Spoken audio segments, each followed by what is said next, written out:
नमस्कार दोस्तों, हम फिर से लेकर आ चुके हैं आप लोगों के लिए सुबह की सभी ताजा और बड़ी खबरें। फटाफट अंदाज में एक एक कर बताएंगे आपको आज देश और दुनिया से क्या बड़ी खबरें निकलकर सामने आ रही हैं। लेकिन उससे पहले दोस्तों एक नजर डाल लेते हैं सुर्खियों पर। प्रधानमंत्री नरेंद्र मोदी के ऊपर गरजे असदुद्दीन ओवैसी, बोले फिलहाल हमारे ऊपर बेफालतू की एफआईआर हुई है, कोई भड़काऊ भाषण नहीं दिया है। इसके बारे में आपको बताएंगे। वहीं पर दोस्तों अगली बिग ब्रेकिंग में हम आपको बताएंगे दोस्तों यति नरसिंहानंद को भी लपेट लिया भाजपा ने। जी आपको बता दो ओवैसी समेत 18 लोगों के ऊपर एफआईआर दर्ज की गई है। बताएंगे आखिरकार क्या वजह रही है। वहीं पर अगली बिग ब्रेकिंग में हम आपको बताएंगे दोस्तों जी दरअसल आपको बता दें बीजेपी के ऊपर गरजे राहुल गांधी, बोले देश की अर्थव्यवस्था बिगड़ रही, नरेंद्र मोदी का ध्यान नहीं देश पर। इसके बारे में आपको बताएंगे।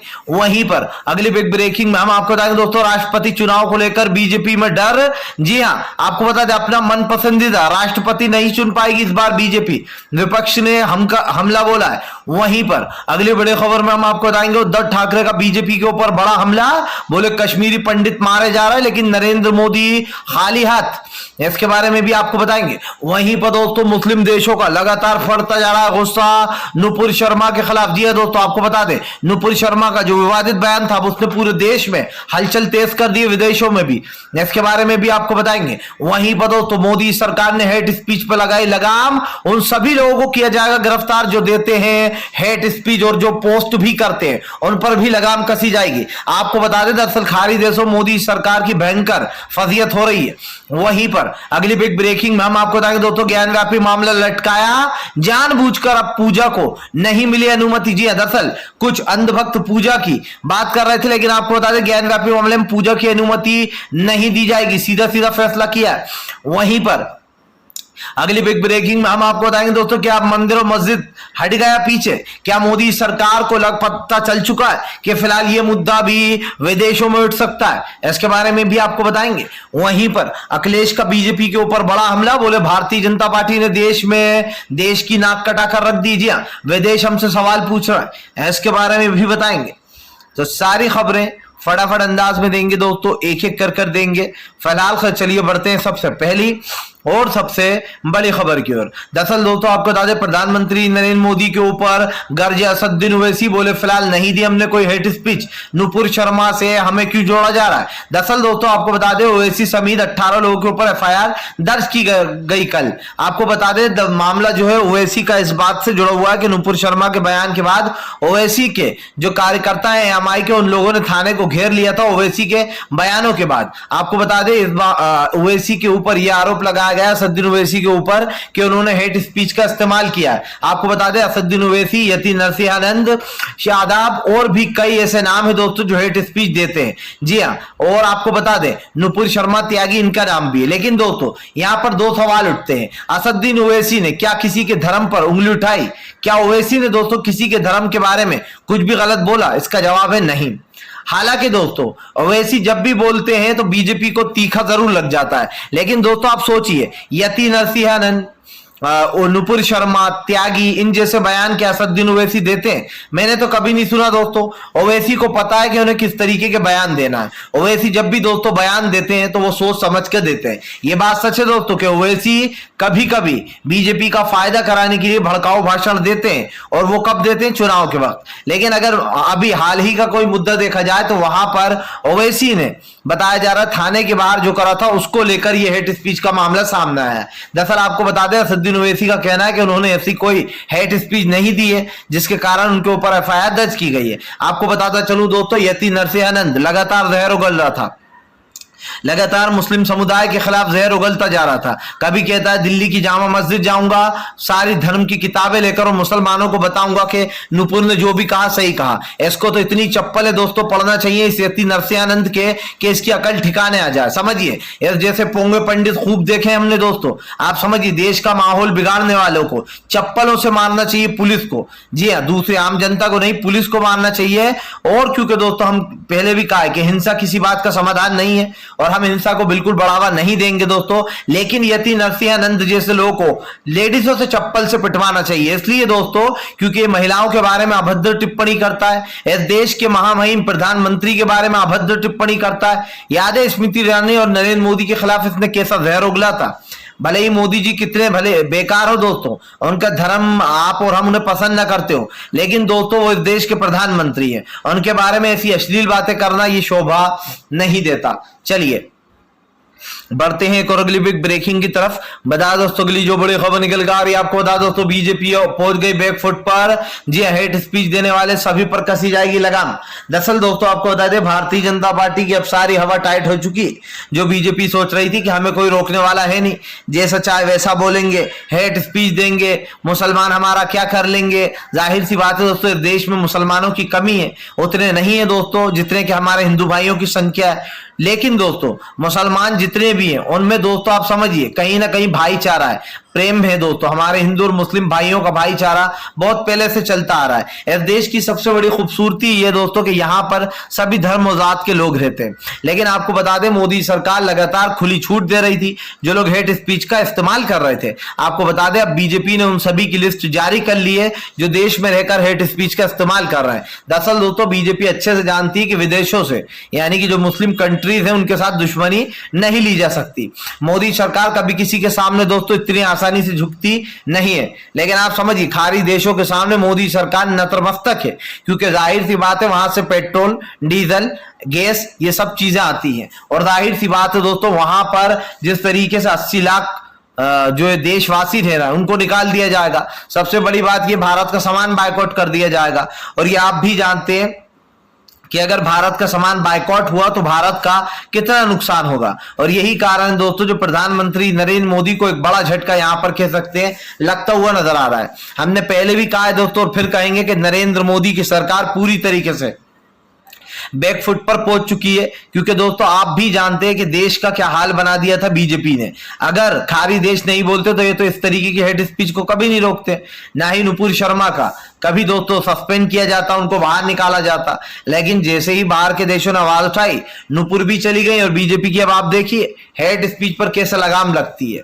लगाना पड़ेगी, बाहर के जो देश हैं वो छोड़ने वाले नहीं है फिलहाल। चलिए बढ़ते हैं अगली बिग ब्रेकिंग की तरफ। बता दोस्तों अगली जो बड़ी खबर निकल कर आ रही है, उद्धव ठाकरे का बीजेपी के ऊपर बड़ा हमला। बोले हमें हिंदुत्व का पाठ ना पढ़ा, हमसे बड़ा हिंदुत्ववादी और कोई नहीं है। आपको बता दें उद्धव ठाकरे ने दोस्तों बीजेपी को नकली हिंदू बता दिया।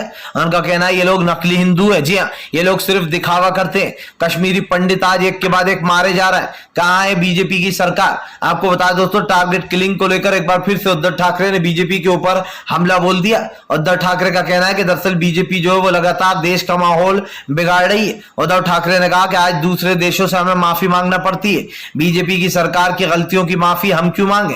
उद्धव ठाकरे ने कहा कि आज देश का माहौल बिगड़ रहा है, देश में कट्टर हिंदुत्ववादी लोग हिंदुत्व फैला रहा है। उद्धव ठाकरे ने कहा कि बीजेपी ने कहा था कश्मीरी पंडितों से कि हम दोबारा घाटी में कश्मीरी पंडितों को बसाएंगे, उन्हें वहां ले जाकर रखा, लेकिन किस लिए? मरवाने के लिए। एक के बाद एक टारगेट किलिंग हो रही है। आपको बता दें उद्धव ठाकरे ने कहा कि दरअसल बीजेपी जो कहती है वो निभाती नहीं है। बीजेपी के चक्कर में दोस्तों कई मासूम लोगों की जान जा चुकी है। अभी भी घाटी पर जमकर प्रदर्शन हो रहा है। जाहिर सी बात है दोस्तों एक के बाद एक जो टारगेट किलिंग हो रही है उसमें कहीं ना कहीं बीजेपी चारों खाने चित हो चुकी है और पूरी तरीके से फेल भी हो चुकी है। आप देखिए जैसे ही कश्मीर घाटी में दोस्तों इस तरीके की हत्याएं होने लगती हैं तब बीजेपी एक्टिव हो जाती है। लेकिन इतने दिन बीजेपी सोती रहती है। आप समझिए जितनी भी जाने गई है दोस्तों, कहते हैं एक जान भी अगर चली जाए तो उसका कर्ज नहीं चुकाया जा सकता। आप समझिए उन परिवारों से पूछिए जिन्होंने अपनों को खो दिया है, उनके लिए तो दोस्तों वो जिंदगी भर का ही दर्द है। जाहिर सी बात है सरकार की रणनीति और सरकार की राजनीति इसमें कुछ फर्क नजर नहीं आता है फिलहाल। चलिए बढ़ते हैं एक और अगली बिग ब्रेकिंग की तरफ। बता दोस्तों अगली जो बड़ी खबर निकल आ रही है, दरअसल दोस्तों आपको बता दें अखिलेश यादव का बीजेपी के ऊपर बड़ा हमला। बोले फिलहाल एमएलसी चुनाव में होगी हमारी ही जीत। जी हाँ, आपको बता दें दोस्तों इन दिनों उपचुनाव और एमएलसी चुनाव को लेकर जमकर विपक्ष पार्टियां भिड़ी हुई हैं। ऐसा दूसरी तरफ अखिलेश यादव ने बीजेपी के ऊपर हमला बोल दिया। अखिलेश का कहना है कि भारतीय जनता पार्टी हमारा करा हुआ विकास ही गिनाती रहती है, बीजेपी के पास और कुछ है नहीं तो वो यही सब कुछ गिनाएगी। आपको बताता चलूं दोस्तों दोस्तों अखिलेश यादव ने बीजेपी के ऊपर हमला बोलते हुए कहा कि दरअसल देश का विकास रुका पड़ा है, लेकिन भारतीय जनता पार्टी झूठ फैलाने में नंबर 1। आपको बता दें अखिलेश यादव ने बीजेपी के ऊपर हमला बोलते हुए कहा कि भारतीय जनता पार्टी की किसी बात पर यकीन नहीं करेगी जनता, ये बीजेपी है, ये झूठ बोलना बखूब जानती है। आपको बताता चलूं दोस्तों, ये पहली बार नहीं है जब अखिलेश यादव इस तरीके का बयान दे रहा है। अखिलेश ने पहले भी बीजेपी को घेरा है। अखिलेश यादव का साफ कहना है कि भारतीय जनता पार्टी झूठ बोलती है और झूठ की बिसात पर ही उसने अपने सारे मोहरे बेचा रखे। आपको बता दें दोस्तों अखिलेश यादव ने कहा कि दरअसल बीजेपी से कोई और उम्मीद नहीं की जा सकती, वो हमारा करे हुए काम को ही गिनवाती रहती है। अखिलेश यादव ने कहा कि आज देश में जिस तरीके का माहौल बना है ये बीजेपी के प्रवक्ताओं की वजह से बना है। अखिलेश ने कहा कि नुपुर शर्मा और जिंदाल जैसे लोग देश में नफरत फैलाने का काम करते हैं और बीजेपी हेट स्पीच को बढ़ावा देती है। जाहिर सी बात है दोस्तों अखिलेश यादव पहले ऐसे इंसान है जिन्होंने राष्ट्रपति के सामने ही योगी आदित्यनाथ की धज्जियां उड़ा दी। आपको बताते चलूं दोस्तों अखिलेश यादव यही नहीं रुके। अखिलेश ने कहा कि अगर बीजेपी सही से काम करती है तो वो जनता को जवाब दे। और दोस्तों इस बात को झुटलाया भी नहीं जा सकता कि आज देश की परिस्थितियां बदल चुकी हैं। आज देश का विकास दोस्तों पूरी तरीके से डामाडोल हो चुका है, लेकिन सरकार इस पर चुप है। क्यों चुप है ये आप भी जानते हैं और मैं भी जानता हूं कि आज देश किन परिस्थितियों से गुजर रहा है और देश में दोस्तों क्या चल रहा है। फिलहाल चलिए बढ़ते हैं एक और अगली बिग ब्रेकिंग की तरफ। बता दोस्तों अगली जो बड़ी खबर निकल कर आ रही है, आपको बता दोस्तों राहुल गांधी का केंद्र सरकार के ऊपर बड़ा हमला। बोले फिलहाल देश की अर्थव्यवस्था बिगड़ती जा रही है, लेकिन नरेंद्र मोदी चुप क्यों। जी हाँ, देश की बिगड़ती अर्थव्यवस्था पर दोस्तों अब राहुल गांधी ने प्लान बना लिया। दरअसल दोस्तों आपको बता दें राहुल गांधी बहुत जल्दी देश जोड़ो यात्रा निकालने वाले। जी हाँ, ऐसा में दोस्तों आपको बता दें अब कांग्रेस जगह जगह प्रदर्शन करेगी और बताया जा रहा है दोस्तों 13 तारीख के दिन भी शक्ति प्रदर्शन होगा, जिस दिन राहुल गांधी को ईडी के सामने पेश होना। आपको बताता चलूं दोस्तों ईडी के सामने पेश होने के बाद राहुल गांधी ने शक्ति प्रदर्शन की अपनी पार्टी को नसीहत दे दी। इधर राहुल गांधी जो यहाँ पर दोस्तों ईडी के सवालों का जवाब देंगे, उधर शक्ति प्रदर्शन होगा। आपको बताता चलूं दोस्तों राहुल गांधी और सोनिया गांधी दो ऐसे नाम है जिनसे बीजेपी काफी डरती है। इस बात को दोस्तों झुटलाया नहीं जा सकता कि भारतीय जनता पार्टी में डर का माहौल बना हुआ। बीजेपी नहीं चाहती दोस्तों कि 2024 में राहुल गांधी जी हाँ सत्ता में आ जाए। दरअसल दोस्तों बीजेपी को एक चीज अच्छे से पता है और ये आप भी जानते हैं कि दरअसल दोस्तों इन लोगों को अब बुरी तरीके से 2024 में हार का मिलने वाली है और हार के डर से बीजेपी बौखलाई हुई है। बीजेपी राहुल गांधी को निशाना बना रही है। यही कारण जो राहुल गांधी ने केंद्र सरकार पर निशाना साध दिया। राहुल ने कहा कि फिलहाल शक्ति के साथ लड़ेंगे, डरने वाले नहीं, देश का एक पैसा नहीं खाया है। राहुल गांधी ने कहा कि प्रधानमंत्री आज बेरोजगारी बढ़ती महंगाई पर बात नहीं करते लेकिन विदेशों में नाक जरूर कटवा देते हैं। राहुल ने कहा कि गलतियां ये करे हैं, माफी देश क्यों मांगे। जाहिर सी बात है दोस्तों बढ़ती महंगाई बेरोजगारी को लेकर सरकार को लगातार घेरने में लगे हैं राहुल गांधी। यही कारण जो सरकार की मुश्किलें दोस्तों लगातार बढ़ती चली जा रही हैं। ऐसे में राहुल गांधी का दोस्तों बीच में बयान आना कि प्रधानमंत्री ने देश की नाक कटा दी अपने आप में ही दोस्तों एक बड़ी बात है। आप समझिए विपक्ष के नेताओं को जिस तरीके से दोस्तों जो नरेंद्र मोदी के बारे में बोलते थे, आज वो नरेंद्र मोदी ने साबित कर दिया कि विदेशों में हमारी इज्जत क्या बन रही है, हमारे देश की छवि क्या थी दोस्तों और क्या कर दी गई। आप समझिए आज देश की छवि को बिगाड़ा जा रहा है, जबकि दोस्तों होना तो ये चाहिए था कि भैया जो देश में चल रहा है उसके ऊपर कहीं ना कहीं कार्रवाई होना चाहिए थी, बहुत पहले हो जाना चाहिए थी जो हेट स्पीच और हेट स्पीच देते हैं। लेकिन सरकार ने इस मामले में दोस्तों कोई कड़ा रवैया नहीं अपनाया और यही कारण है जो आज भी सवालों के घेरे में बीजेपी है और रहेगी। अगर बीजेपी इस तरीके के काम करेगी तो जाहिर सी बात है कि बीजेपी को दोस्तों जवाब तो देना ही होगा। फिलहाल चलिए बढ़ते हैं एक और अगली बिग ब्रेकिंग की तरफ। बता दोस्तों अगली जो बड़ी खबर निकल कर आ रही है, दरअसल दोस्तों आपको बता सत्येंद्र जैन को नहीं मिली दोस्तों आपको बता दे बेल। भड़का दोस्तों आम आदमी पार्टी के केजरीवाल। दरअसल दोस्तों आपको बता दें केजरीवाल का कहना है कि सत्येंद्र जैन को फंसाया जा रहा है, उनको जानबूझकर परेशान करने के लिए ये सब कुछ हो रहा है। आपको बता दोस्तों सत्येंद्र जैन को बेल न देते हुए उनको अगली तारीख 13 दी गई है। जी हाँ, अब 13 तारीख के दिन उनकी बेल पर सुनवाई होगी। यानी कि दोस्तों अब 13 तारीख तक के लिए उनका रिमांड बढ़ा दिया गया। आपको बता दें ईडी ने जो यहाँ पर उनको गिरफ्तार किया था यह आरोप लगाकर कि वो किसी भी सवाल का जवाब सही से दे नहीं पाए। अब आपको बताते चले दोस्तों सत्येंद्र जैन को जो यहाँ पर ईडी के हवाले किया गया था, जिसके बाद वो जब से जेल में ही है। ऐसे में अरविंद केजरीवाल ने बीजेपी के ऊपर हमला बोलते हुए कहा कि आम आदमी पार्टी का एक एक कार्यकर्ता जो है यहाँ पर ईमानदार है, बीजेपी की तरह भ्रष्ट नहीं है।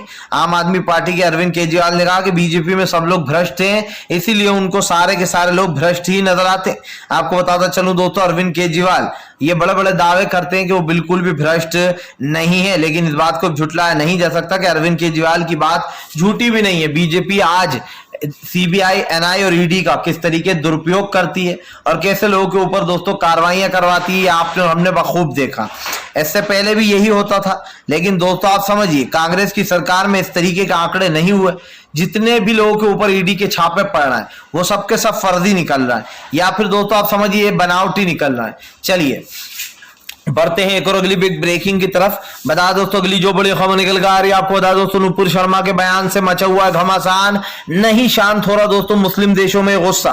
दरअसल दोस्तों आपको बता दें, नुपुर शर्मा समेत उन तमाम हेट स्पीचर जो हेट स्पीच देते हैं दोस्तों, अब सारे खारी देश यानी कि दोस्तों मुस्लिम देशों के निशाने पर मोदी सरकार आ चुकी है। आपको बताता चलूं दोस्तों, चाहे ईरान हो, इराक हो, या फिर दोस्तों जितने भी मुस्लिम देश है, सऊदी या सऊदी अरब, कतर, इन सब लोगों की नाराजगी साफ देखी जा सकती है। आपको बता दें नुपुर शर्मा के बयान पर दोस्तों अब तक घमासान मचा हुआ। जी हाँ, मुस्लिम देश पीछे हटते हुए नजर नहीं आ रहा है, और यकीन मानिए दोस्तों ये मामला अभी रुकने वाला नहीं है, अब ये मामला बढ़ता ही चला जाएगा, क्योंकि जिस तरीके से दोस्तों हिंदू संगठन उठकर आगे आ रहा है दोस्तों, उससे ये साफ दिखाई दे रहा है कि मोदी सरकार ने इन लोगों को बढ़ावा दिया, और अब इतना बढ़ावा दे दिया दोस्तों कि मोदी सरकार के सर पर ही चढ़ रहा है। आप समझिए, मैंने कुछ वीडियोस देखे दोस्तों जो नुपुर को निकालने के बाद भी हिंदू संगठन अब बीजेपी की आलोचना करने में लग गए और मोहन भागवत को भी आड़े हाथ ले लिया। आप समझिए दोस्तों, जिन लोगों ने इनको हिंदुत्व का पाठ पढ़ाया आज वो लोग बीजेपी पर ही भारी पड़ रहा है। ये कहना है कि फिलहाल ये सब कुछ तुम्हारी वजह से हो रहा है, और तुम्हारी वजह से ही जो यहाँ पर जो मुस्लिम देश है वो हमारे ऊपर हावी पड़ रहा है, यानी कि मोदी सरकार को इसका जिम्मेदार ठहराया जा रहा है, और ये कहा जा रहा है कि नुपुर को वापस लो। आपको बताता चलूं दोस्तों, बीजेपी ने जो शेर पाला था वो अब बीजेपी को ही खा जाएगा। कहते हैं ना दोस्तों कि शेर से दोस्ती अच्छी नहीं होती है। जी हाँ, शेर कभी कभी आप पर ही हमला कर देता है, और यही कारण दोस्तों जो शेर ने बीजेपी के ऊपर हमला कर दिया है। भारतीय जनता पार्टी दोस्तों एक बात समझ ले, आज जो देश का माहौल बिगड़ा है इसकी जिम्मेदार वो खुद है।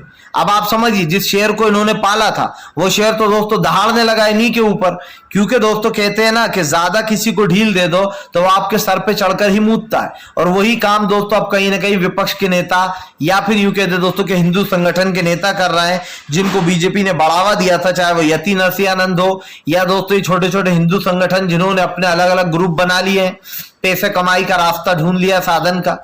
चलिए बढ़ते हैं एक और अगली बिग ब्रेकिंग की तरफ। बता दोस्तों अगली जो बड़ी खबर निकल कर आ रही है, दरअसल दोस्तों आपको भारतीय जनता पार्टी को पड़ेगा बड़ा झटका राज्यसभा चुनाव में दोस्तों। कांग्रेस जी आगाड़ी और दोस्तों आपको बता दें उद्धव की शिवसेना तीनों ने अपने अपने विधायकों को छुपा रखा है। आपको बता दें दोस्तों, दरअसल राष्ट्रपति चुनाव में अब पेच फंसने वाला है। बीजेपी किसी भी हाल में चाहेगी दोस्तों कि राष्ट्रपति उसका मन पसंदीदा बने, लेकिन दोस्तों कांग्रेस और बाकी विपक्ष पार्टियां पूरी फिराक में कि जो राष्ट्रपति है दोस्तों वो इनकी पसंद का ना होते हुए दोस्तों विपक्ष की पसंद का हो।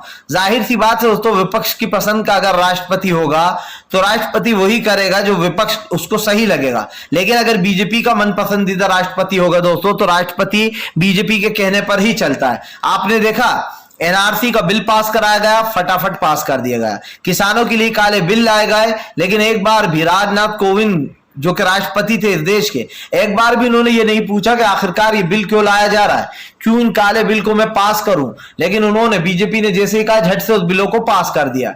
ये इस बात का सबूत है दोस्तों कि आज जो सरकारें कर रही हैं इसके ऊपर सवाल उठ रहा है। इसलिए उठ रहा है दोस्तों क्योंकि भारतीय जनता पार्टी से कोई और उम्मीद लगाना तो अब बेकार ही है भाई, और इसलिए भी है क्योंकि हमने आपको पहले भी कहा था, फिर कह रहे हैं दोस्तों कि आज देश का माहौल बिगड़ चुका है, और देश का माहौल बिगाड़ने वाली कोई और नहीं दोस्तों बल्कि भारतीय जनता पार्टी है। जी हाँ, माननीय भारतीय जनता पार्टी, जिसको दोस्तों लोगों ने यह सोचकर वोट दिया था कि देश में विकास होगा, लेकिन अफसोस की बात यह दोस्तों विकास तो हुआ नहीं, लेकिन विकास के नाम पर ढोंग बखूब हुआ, और इस ढोंग का नशा जो है वो सबने देखा। हम तो आपसे यही कहेंगे दोस्तों कि इस ढोंग में आप ना फंसे, और जो अब जो चुनाव आएंगे दोस्तों, खास करके लोकसभा चुनाव 2024 में, उसमें दोस्तों सोच समझ कर वोट डालिए, क्योंकि दोस्तों ये आप समझिए, ये देश को बचाने की मुहिम है। ये सिर्फ एक वोट नहीं, बल्कि ये हमारे देश को बचाने की मुहिम समझिए 2024। फिलहाल आप बताइए, वीडियो अच्छा लगे तो लाइक कीजिएगा, चैनल पर पहली बार आए सब्सक्राइब जरूर कीजिएगा, क्योंकि हम आपके लिए इस तरीके की वीडियोस लाते रहते हैं दोस्तों जो आप तक सही हो।